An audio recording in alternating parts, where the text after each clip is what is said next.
সবে আজি এটা এটা গীত গাব, প্ৰাণ ঢালি আজি জুবিন দাৰ কাৰণে গীত গাব।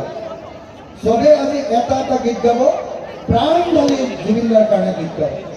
আপোনালোকে সকলোৱে শুনিব, জুবিন দাক স্মৰণ কৰিব, জুবিন দাক মৰম কৰিব, আৰু জুবিন দাক অমৰ হ'বৰ কাৰণে মনৰ ভিতৰৰ পৰা কামনা কৰিব, আৰু জুবিন দাৰ ন্যায়ৰ কাৰণে আমি সকলোৱে একেলগে চিঞৰি উঠিম, হয়নে? এতিয়া প্ৰগ্ৰেম আৰম্ভ হ'ব। প্লাৱন আহিলে নেকি?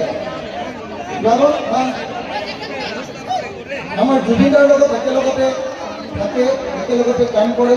প্লাৱন আমাৰ শিৱসাগৰৰ ল'ৰা, হয়, এই ৰাতিপুৱাৰ পৰাই আমাৰ লগত পাতি আছে। এতিয়া আৰম্ভ কৰিলোঁ, আৰম্ভ কৰিলোঁ।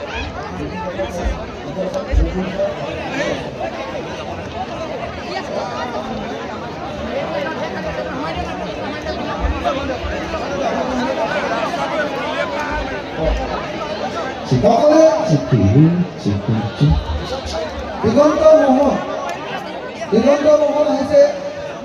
দিগন্ত মোহন চিনিয়ৰ শিল্পী, তেখেতো আহিছে, তেখেতকো আগবাঢ়ি আহিবলৈ অনুৰোধ কৰিছোঁ। এতিয়া মঞ্চৰ পৰা সকলো মানুহ নামি দিবলৈ কৈছিলোঁ।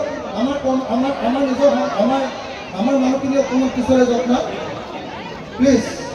যিবিলাকে ইয়াত কামত নাই, মানে যিবিলাকে কামত নাই তেওঁলোক ওলাই দিব লাগিব, কাৰণ বহুত শিল্পী আহিব এতিয়া। আৰু এইটো চাইডতো ঢেৰ হৈ গ'ল চব পিছতে। দিগন্ত মোহন আপোনাক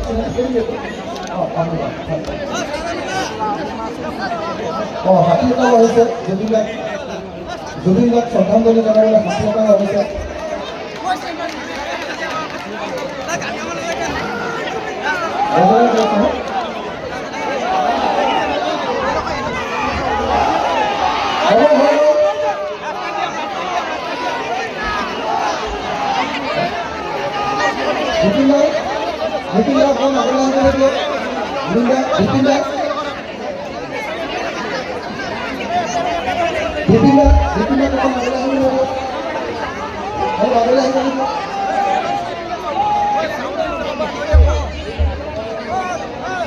হৈ যাব, সকলোৱে বহি দিয়ক। আমাৰ গজৰাজে জুবিন দাৰ প্ৰতি শ্ৰদ্ধাঞ্জলি জনাইছে। গজৰাজে জুবিন দাৰ প্ৰতি শ্ৰদ্ধাঞ্জলি জনাইছে, আৰু গজৰাজে জুবিন দাৰ প্ৰতি ইয়াৰ শ্ৰদ্ধাঞ্জলি জনাইছে। সকলোৱে এটা হাততালি বজাই গজৰাজৰ প্ৰতি সন্মান প্ৰদৰ্শন কৰিব। আৰু এতিয়া আমি প্ৰগ্ৰেম আৰম্ভ কৰিম। সকলোকে বহি দিবলৈ অনুৰোধ কৰিছোঁ। একদম সকলোৱে ইয়াত মঞ্চৰ ওপৰত উঠি থকা চব মানুহ নামিব লাগিব, নহ'লে গানটো ভাল নহ'ব।